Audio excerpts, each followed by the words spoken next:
এখন মাংস দিয়ে লাউ দিয়ে রান্না করবো। পেঁয়াজ কুচি মরিচ কুচিটা দিয়ে দিচ্ছি, সাথে দারচিনি এলাচি তেজপাতা,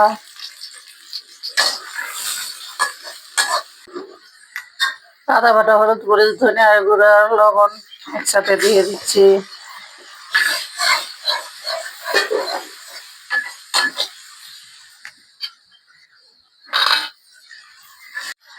মশলাটা কষানো হয়ে গেছে, এখন মাংসটা দিয়ে দিচ্ছি।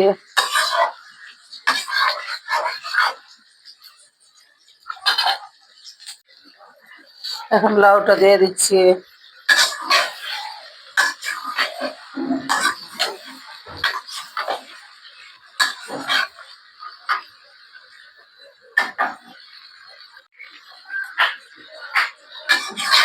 মাংসটা কষানো হয়ে গেছে, এখন ঝোলটা দিয়ে দিব।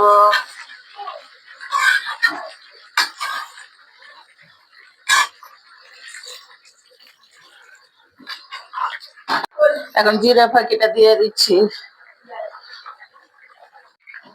তরকারিটা হয়ে গেছে, এখন নামিয়ে ফেলবো।